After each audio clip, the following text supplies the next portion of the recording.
Welcome to Escape to the Country.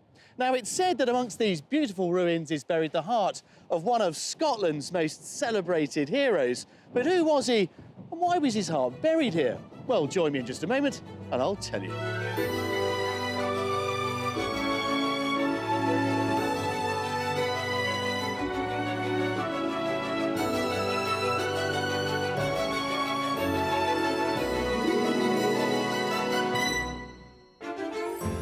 Today's search is all about the great outdoors as we scour the Scottish countryside in search of the perfect plot. It's incredible.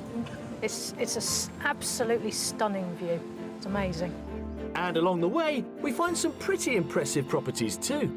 And this is way more than we expected. Hugely. Good, well, you know, start with a bang, why not? Well, today we're in the Scottish borders, and this is Melrose Abbey. And this stone, many claim, marks the spot where Robert the Bruce's heart was buried. The story goes that back in 1329, when on his deathbed, he asked that his heart be taken on crusade and then returned here to the Abbey. And the inscription on the stone, in my rather bad pidgin Scots, reads, "A noble heart may have nae knees, give freedom fail." Or in today's language, a noble heart cannot have peace if freedom is lacking. Now, with some 700 years of history beneath my feet, I'll be back here later on in the programme to learn more about Robert the Bruce and the wonderful surroundings of the Abbey itself. The Scottish Borders is one of 32 recognised councils in Scotland, sitting south of the city of Edinburgh and north of the English county of Northumberland. Once a region of conflict and warfare, today the Borders is a land of peaceful, picturesque landscapes.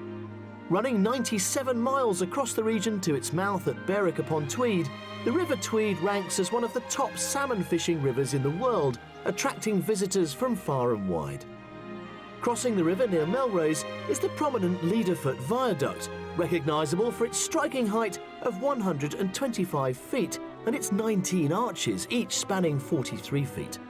First opened in 1863 to carry the Berwickshire Railway, it was closed following flood damage in 1948 and is now protected by a Grade A listing. 6 miles away, sited high on a rocky outcrop, the rectangular Smailholm Tower was built for defence in the 15th century and is said to have inspired the writings of novelist Sir Walter Scott as a child. Its position offers visitors splendid views of the surrounding countryside, including the distinctive heather-clad summits of the Eildon Hills, one of the area's best-known landmarks, and a must-see for those exploring the awe-inspiring landscape of the Scottish Borders. Well, I always enjoy coming to Scotland. There is a palpable romance about the place. Its landscape, its history, and of course its people all contribute to me to an intoxicating mix that makes the whole place absolutely adorable. And for all of this beauty, well, you may be surprised to learn that property prices are remarkably affordable. Here, the average price of a detached property will currently set you back around about £234,000, and that compares very favourably with the average across the UK as a whole, which at the moment stands at a whopping £313,000. So, as you can probably appreciate, this is a part of the world where those precious pounds really can be converted into acres, which is exactly why today's buyers want to move here. Horse riding instructor Sarah and account manager Colin met 18 years ago. Since they've been together, they've moved 5 times. Currently we live in a village called Wearsley in a small semi-detached thatched cottage. It's just outside Cambridge. It's a commuter belt for Cambridge, Bedford. The traffic around here is quite busy, so can appear fairly rural until you live here. Since Sarah and I have been together, every 3 years we seem to move. We started in the West Midlands, we then moved to the Fens, we moved here, we moved to the States, and we moved back here again. And we have another move on the cards. They've owned their current home for 11 years. But Colin's job with an agricultural chemical company meant they lived in America for 5 of those years. Every time it's quite an upheaval, starting again in a new place. The first time I accepted a job change, I didn't consult Sarah. I just said to my boss, yeah, sure, of course we'll move. And when I came back and said, hooray, I've got a new job and we're moving, big mistake. So ever since then, I've learned, always ask first. this time, Colin's been offered a job in Scotland. For him, it's an opportunity to return to his roots. We want to move to the Scottish Borders. It's a region in Scotland where I grew up. It's one of the hidden gems. It's full of history, full of culture. Moving to the Scottish Borders, we think will be more of a long-term relocation. You get more of a sense of permanency, belonging somewhere. They're hoping a move to the countryside will mean more outside space. A larger garden for green-fingered Colin, with plenty of room for their 3 dogs and, most importantly, additional land for Sarah's horse, Benito, to live on site. I'm not sure where the love of horses originally came from, but when I was 6, I really pestered my parents for either riding lessons or one of those beautiful old-fashioned wooden rocking horses. My father had to make a decision. He opted for the riding lessons, and here I am, rather a number of years later, still very heavily involved in horses.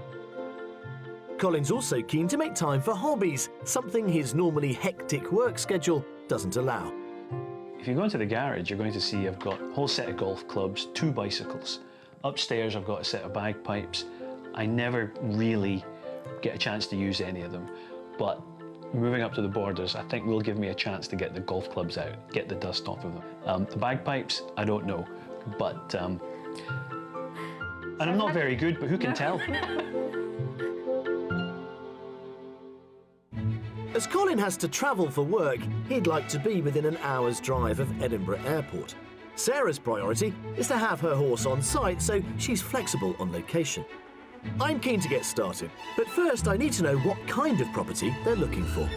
Well, guys, what a scene setter for your escape to the country. Welcome back to Scotland, Colin. This is where you grew up, isn't it? It is, and it's a beautiful part of the world. You know, looking for equestrian properties obviously does narrow our sort of field of fire, as it were, in terms of the search that we're able to undertake.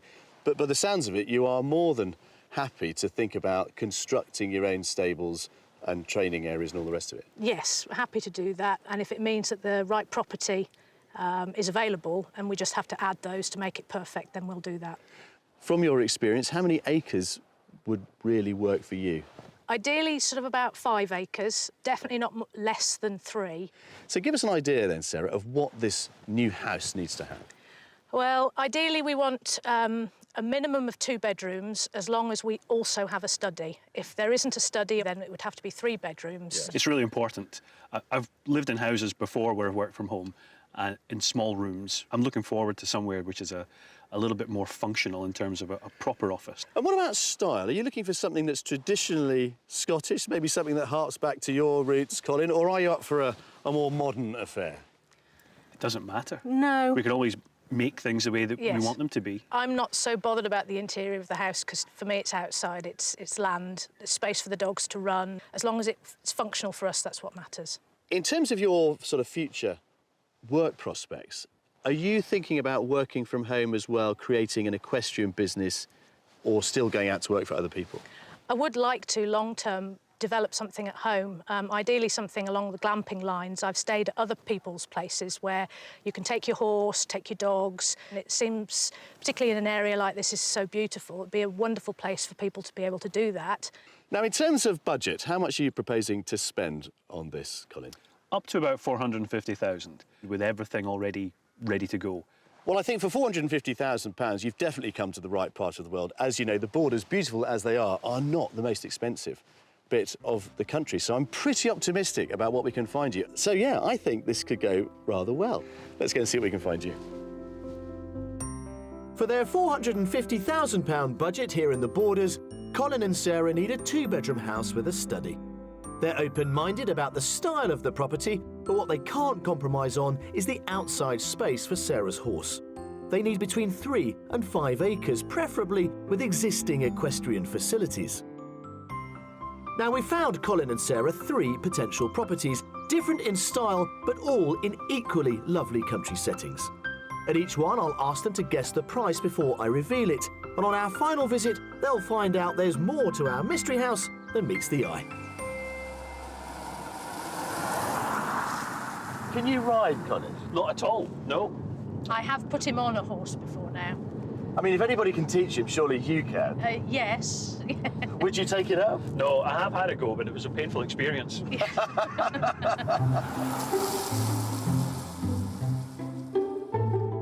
Our first property is close to the small village of Ashkirk. A popular spot for those interested in outdoor pursuits, the area has endless footpaths and bridleways to explore, as well as an equestrian centre nearby. For would-be golfer Colin, there's a golf course, as well as a local restaurant with a bar. For the nearest shops and amenities, residents make use of Selkirk or Hoyk, which are both 6 miles away. Just outside Ashkirk, house number 1 has a scenic valley setting. There we are. What do you think of that then? Wow. It's really eye-catching. It's really stunning. Yes. It's full of character. The old stone. It's slate lovely, isn't roof, it? It's beautiful. Beautiful. It's an old threshing barn, actually. It was converted about 17 years ago into a beautiful family home. Wow. I can see the little burn running down the side there. Yes, now that supplies your water. Okay. Really? Yes, exactly. So you've got your own fresh water supply on tap, as it were. You also get this quite substantial double garage with a little sort of studio above it. There's a little workshop behind that. I'm thinking ahead to the possibility of maybe converting that into holiday lets for your horsey glampers. Oh, super. Needless to say, there is some equestrian with this. All right. Right. Don't panic. But let's get on with the property itself, and then we'll deal with Benito. And there's some stables. Come All on. right. This unique property dates back to the 18th century, and being a former threshing mill, it was perfect for conversion, resulting in generous living spaces. Right. Now, I'm guessing this might be bigger than what you've got at the moment. Just a bit. Yeah. Come on in.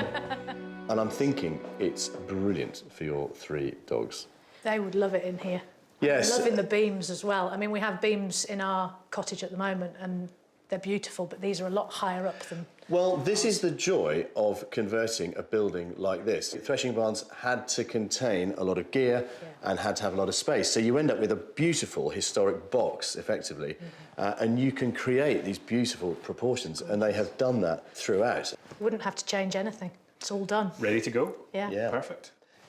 Now, across the hallway, you've got a family bathroom in there with a roll-top bath. Very nice. And then this is your living room, which I just love. It's beautiful. This window is lovely. It gives a beautiful view, actually, onto this very sweet little sort of cobbled yard out there. And then you've got the wood burner here in the middle. I like the hard floors because it's easy to clean. It's so easy. It's so easy. But there is a more intimate space through that door there. Now, it is divided into 2 floors. Above it is the dining room, sort of mezzanine dining room. And then below it, accessed via a beautiful oak spiral staircase, is the media room. I'm going to let you have the run of that a little bit later on.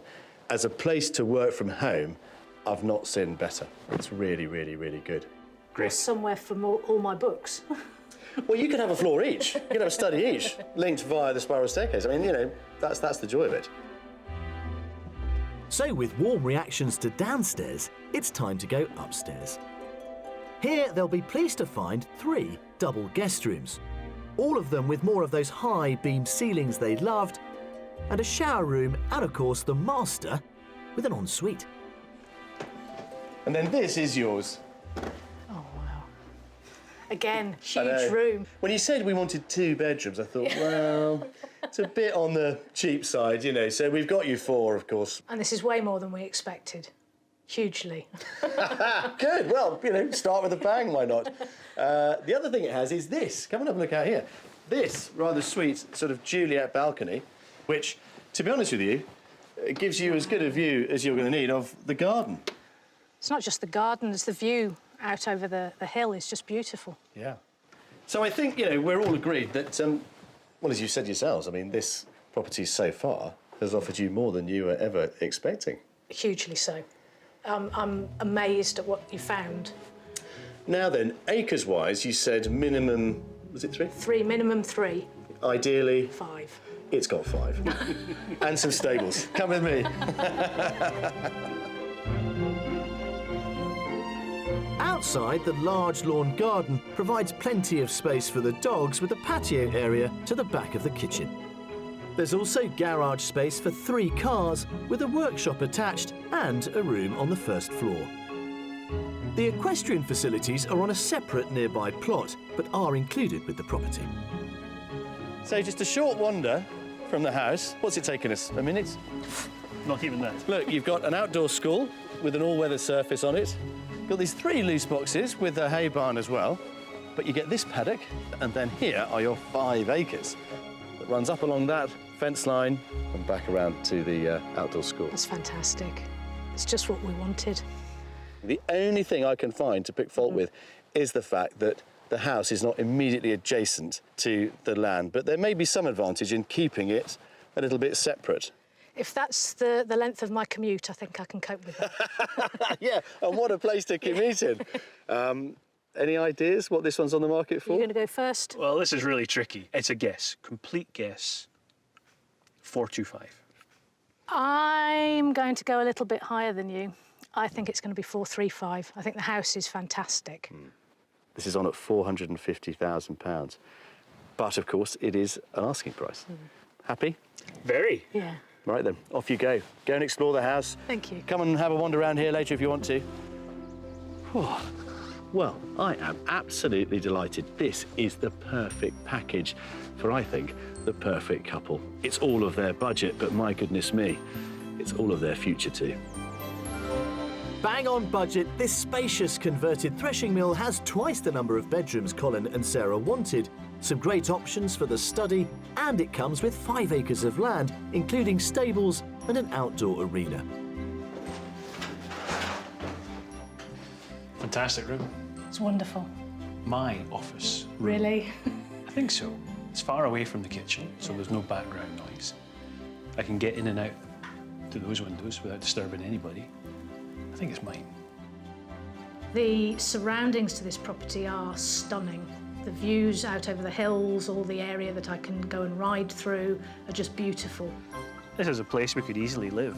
It's got lots of rooms that are easily adaptable, lots of space for Sarah, for her horses and her dogs. I'm very excited about this property. I can't believe how lucky we've been to find this straight away. Look at you two. Have we peaked too soon? This is a great start, isn't it? It's tremendous. What a find. I don't know where we go from here. Well, I do. Come on.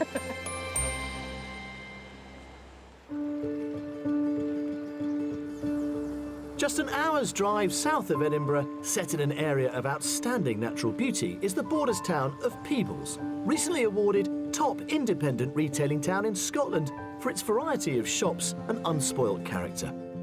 From his workshop in the centre of town, Julian Goodacre has, for over 20 years, been handcrafting an instrument synonymous with Scottish history, the bagpipes.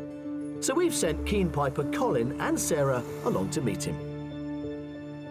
Great to meet you, Julian. Yeah, it's nice to meet you too as well. Hi. Yes. Why are bagpipes associated with Scotland so much?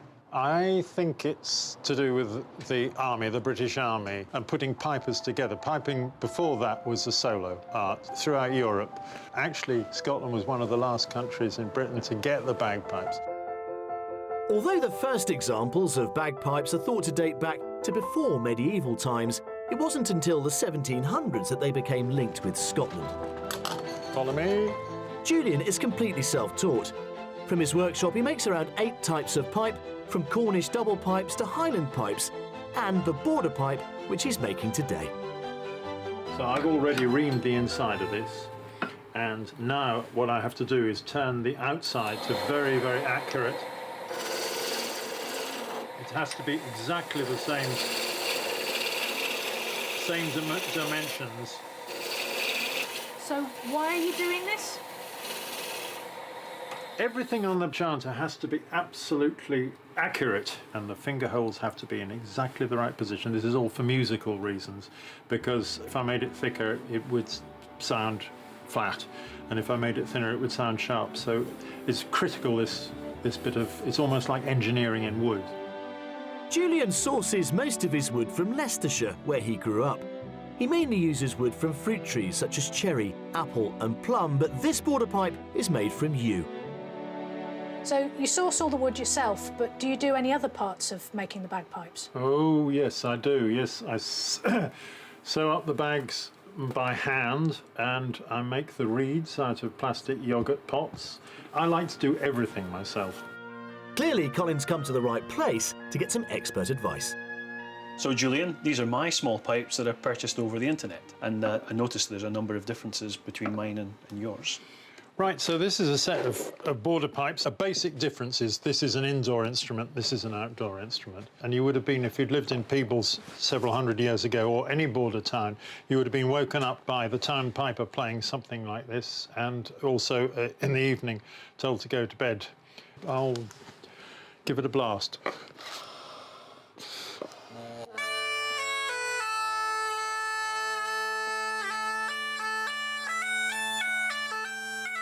Throughout his career, Julian has made over 800 sets of pipes, ranging in price from hundreds to a few £1,000s. So loud, that should wake you up in the morning. I don't know about putting you to bed in the evening. So after an expert demonstration, it's Colin's turn to practice his piping skills.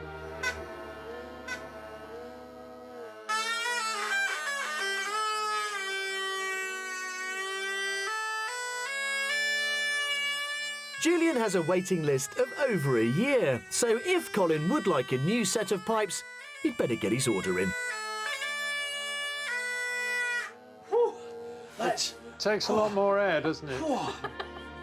So while he catches his breath, it's time to find out where our Scottish Borders property search is taking us next.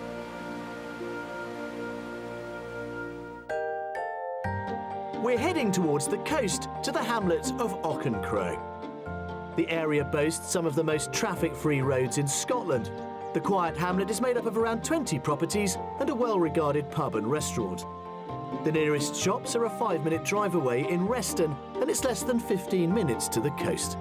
The house we're seeing stands proud in an elevated position at the end of a long driveway. Well, the sun didn't last, as we thought, but hey, let's hope it doesn't put you off. This one, there you are, property number 2. What do you think? Another very pretty house. Very pretty, very handsome. We'll start with that, Colin. Very well developed home office, which I'm thinking is probably for you. Could be. Could be. And as you can see behind us, that is your acreage. All in all, it's just under 5 acres. And the whole lot overlooking that swathe of the borders. It's a little bit formal looking. I really did like the first property. It was a little bit... Quirky. Yeah. This is a very much more traditional layout, to be fair. Should we have a look?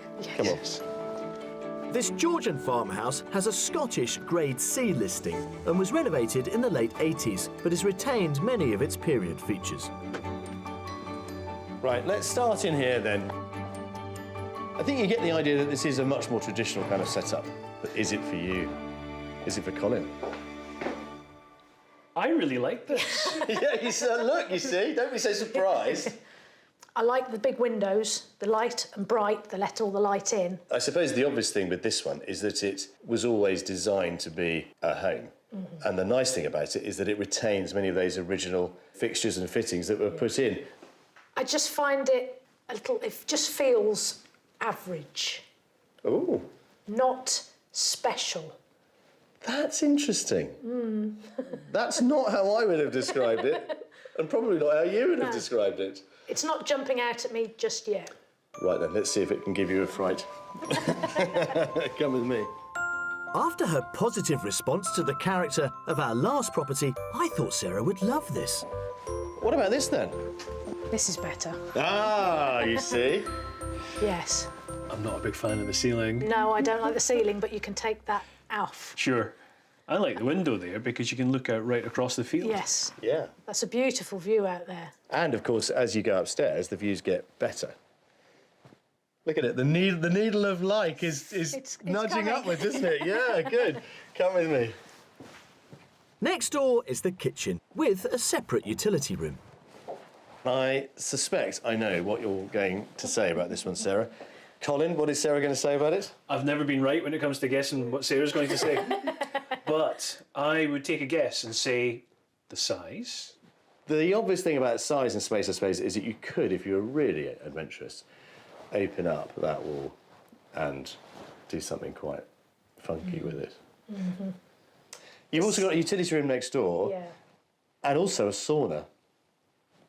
Really, there's a sauna or two there too. Right, OK. Nice in the winter, so I'm Yeah. told. But no, I mean, you know, that is perhaps the only radical idea I'd introduce to this house, and that would be to potentially sort of open that up. If I was going to live here, that would be what I would do. But that we would have to factor into the whole equation, because that's not going to be cheap. Yeah, no, absolutely. I mean, you know, and again, doesn't have to be done straight away either. As the property is listed, Colin and Sarah would of course need the right permissions before undertaking any works. Upstairs, of the 3 well-appointed double bedrooms, 2 are at the front of the house and enjoy superb views of the surrounding farmland. There's also a shower room and an ensuite bathroom for the master. So we've just come through this little dressing area with another lovely window, and we step down into what I'm going to broker as the master bedroom. Now, the current owners use one of the bedrooms at the front because of the views, but I'm selling this one to you as the master for the very obvious reason that it has this enormous ensuite, complete with jacuzzi bath. OK. Makes sense. What do you think? I like the feel of this bedroom because it's quite cosy, Yes. and obviously the ensuite's useful, as is the little dressing room at the front. I think that's really nice, actually. Yeah. It's a nice approach to it. Well, let's finish up outside, because obviously the land is the key thing. And, of course, the joy of this one is that the land is outside your front door. OK. Right then, after you. Go on, lead on, Colin.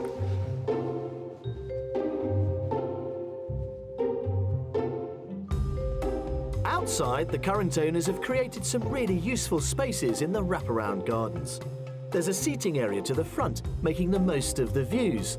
A purpose-built office for when Colin's working or wanting some time alone to relax. And in the garden, he'd also have a polytunnel and vegetable patch to keep him busy. For Sarah and the horses, there's a 3.5-acre paddock. I think in terms of stabling, you'd probably want to start again with something a bit more like we saw at Property 1. Yeah. But nonetheless, there is room to do it. The other thing I love about this place is that the current owner is a keen golfer like yourself, and he's tricked it up with his own little green over there to practice his golf swing. That's How about fabulous. that? So, that's the package. For me, there's a lot more about the outside of this house that I really like compared to the first one. Good. So, let's think about the price. What do you think Property 2 is on the market for? 395. I'm going to say 410. Well, the good news is it is under budget. The bad news is you're both a bit cheap.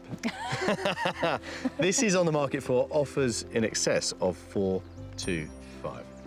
OK. Right then, off you go. I will come and find you a little bit later. Under budget, this 3-bedroom Georgian farmhouse comes with a purpose-built office in the garden. There's 3.5 acres of land for the horses, and although Sarah and Colin would need to build equestrian facilities, they'd have enough left over to do so. There's an awful lot to recommend about this house. Who wouldn't like a house that has its own par 3 with a water hazard? In terms of the layout of the house, I'm really taken with it. It is a lovely house, but I feel there is so much to do to it that it would take us a long time and a lot of money to bring it up to what we'd like. Actually, Carm, look what I found. There you are, madam. That's better. That's for you. Thank you. Perfect timing. Perfect timing. Well, not about the weather. Time for a beer, though. Yes. Sounds like a plan.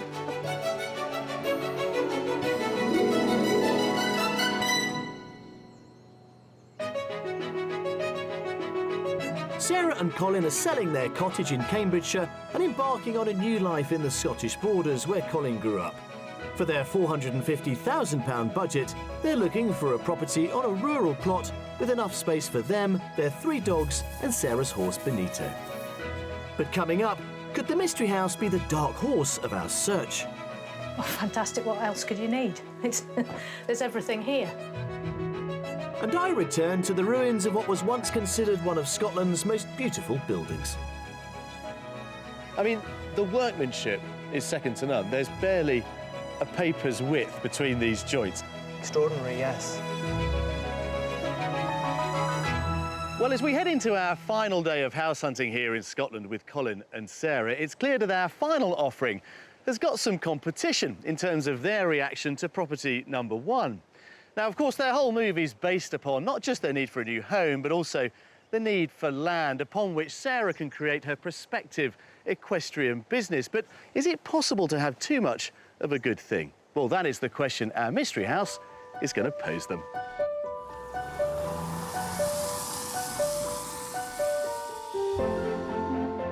We're finishing up back in Ashkirk, just under 4 miles from where our search began.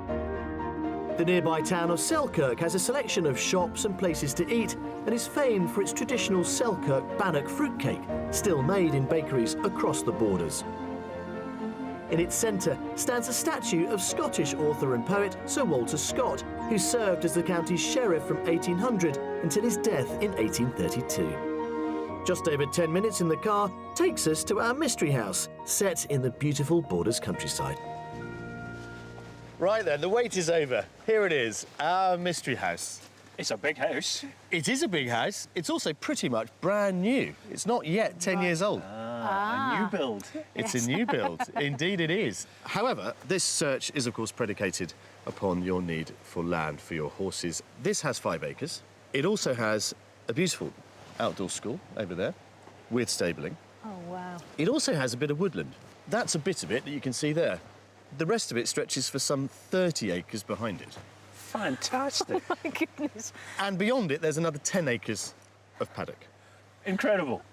Wow, that's a bit more than 5. Yeah, 45 acres in all. And don't forget, that woodland might offer you quite an interesting angle on the whole glamping idea. I'm pretty much blown away. Come on, let's have a look. Offering nearly 10 times the amount of land Sarah and Colin asked for, we're definitely taking a risk with this modern mystery house, but so far, they don't seem daunted. Inside, there's a kitchen diner and a family room to one side of the house, with a sitting room to the other, leading on to a study and a dining room. We'll start in here then. This is the main living room. Nice sort of dual aspect number. This is fabulous. It's a super big Yeah, space. good. Nice log burner. Yeah. It's been quite cleverly thought out, this, because it all flows through those double doors to the dining room, which again comes back out into the central hallway. Yeah. And then through that door, bottom left, you've got current study. But you could use the other reception room that's across the hallway as well, if you wanted to. Very good.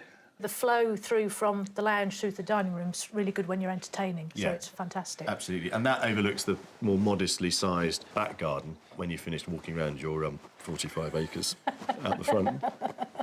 Come on. So this is the other door into the dining room, conveniently next to, obviously, the kitchen. Oh, this is fabulous. It's an L shape, so there's different areas. There's plenty of storage space. I really like this. This will work really well. Yeah. Oh, look at this very warm smiles. I'm feeling the love here. This is all good. Yes. I like this a lot. Is it because you can see it being a very easy thing to just move into? Yes. You know, when you're moving so far away and you've got work to set up, businesses to set Yeah. up, you don't really want to be doing a huge amount to the house. Yes, maybe later on down the line, but having somewhere you can move into that's fine straight away. Well, I think you're going to be busy enough outside, aren't you? I think so. Right, let's have a look upstairs and see what we can find you. Well, our mystery house is certainly working its magic. They're already picturing themselves living here. On the first floor, there are 4 bedrooms, including 3 well-presented doubles and a single sharing the use of a modern family bathroom. And then this is the master with loads of storage, as you can see. It also comes with a shower en suite there. Oh, fantastic. What else could you need? There's everything here. Perfect. Happy? Very good. Very happy. I still can't believe what you found. Yeah, this is brilliant. Yeah? Yeah. I don't know what to say at the minute. I'm still thinking about it all. Oh, it's getting a bit emotional, isn't it? Oh, look, that's good. That means it's working. Yeah, it is. Excellent. But it's now time to take in what the outside has to offer. To the side of the property, there's a decked area for entertaining and a number of outbuildings.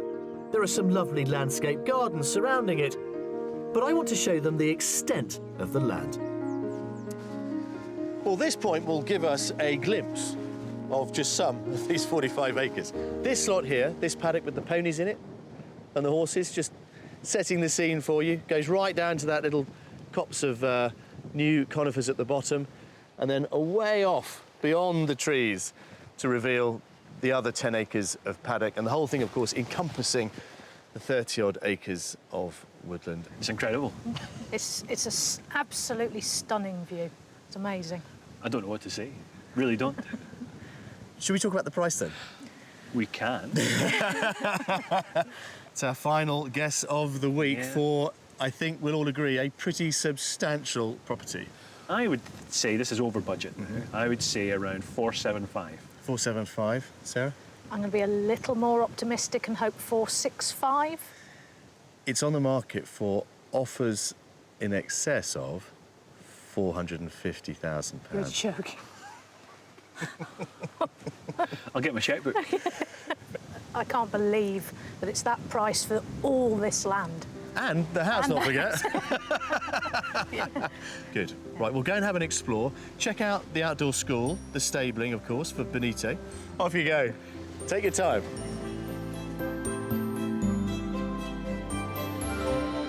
Built less than 10 years ago, our modern mystery house offers Sarah and Colin far more than they ever expected to get for their money. There are 4 bedrooms and a study for Colin in the house, and outside the land extends to an incredible 45 acres. Plenty of space for horses, as well as any future business ventures.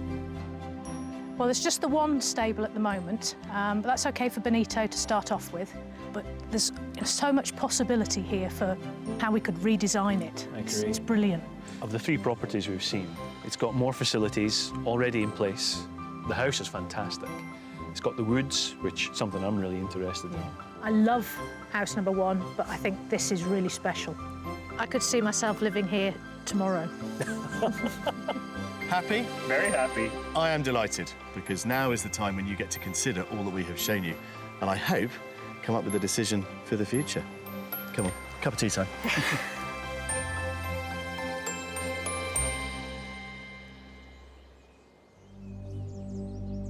Founded in 1136 by King David, Melrose Abbey was the first Cistercian abbey in Scotland.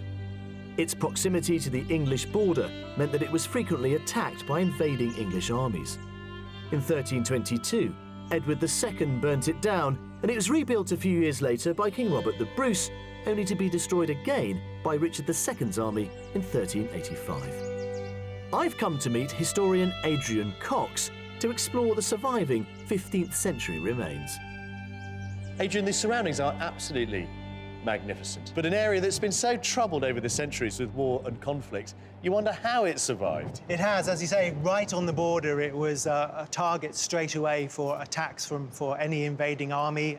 The original community was Cistercian. Yes. Who were they and where did they come from? The Cistercians came from Citeaux near Dijon in Burgundy, and they were an order who believed in getting back to the austere principles of the Benedictine order. Their austerity meant that they were very much focused on prayer and hard labour. Encouraged by David I to settle in the area. The turbulent borders doesn't seem like the place to come. Well, one of the reasons that David founded it here was to make a statement as it's looking across the border to England and making a statement saying the Scottish monarchy is strong, the Scottish church is strong, here's the Abbey to prove it, and it is magnificent, as you say. David I was a pious king. In his lifetime, he founded 20 monastic establishments right across Scotland. Today, the Abbey's impressive remains are best viewed from what was once the cloister. In the centre here where we're standing would have been gardens, and it would have been surrounded by a covered walkway. I mean, the workmanship is second to none. You can barely get a paper between these joints, and that's all down to the expertise of the Lay brothers. It's exquisite, isn't it, really? The effort that's gone into the building and the carvings is extraordinary, yes. You're now charged with the job of keeping it going for hopefully several centuries more, Adrian. Where do you start? We have to make interventions occasionally, checking the condition of the stonework, sometimes doing some repointing or stone replacement very, very carefully. Every little part of the building is assessed for its condition and its needs in terms of conservation. Constant process. The Abbey brought change to the local landscape. The educated monks made it a centre of learning, and the Lay brothers introduced farming skills to the area. From sheep farming, Melrose became wealthy for exporting high-quality wool from ports around Scotland. But perhaps its greatest claim to fame is that it's said to hold the heart of Robert the Bruce here in the Abbey's chapter house. So, silly question, is there a heart underneath this stone? There is, yes. In 1921, it was discovered archaeologically that there is a heart burial here in a lead casket. It's of the right sort of date for Robert the Bruce's time as well. Begging the question, where's the rest of Robert the Bruce then? Well, on Robert the Bruce's death in 1329, his heart was removed from his chest and embalmed and taken on crusade, and only later brought back here and interred at Melrose Abbey. But his body is buried at Dunfermline Abbey, which was a favoured burial spot for the royal family. But how common was it to bury just a heart? Heart burial wasn't uncommon in the medieval period for wealthy people, and we're here in the chapter house where abbots would have been buried and wealthy patrons as well, so it's not impossible that this heart might belong to one of them, for example. So is that the controversy? Yes, because you would expect the heart of a King of Scots to be buried in the church rather than in the chapter house. But is this the only heart that you've found at Melrose? It is, yes, it's the only one to have been discovered. So in fairness, we could give Robert the Bruce the benefit of the doubt. We could perhaps, yes. Right then, we'll leave you to it, Your Majesty.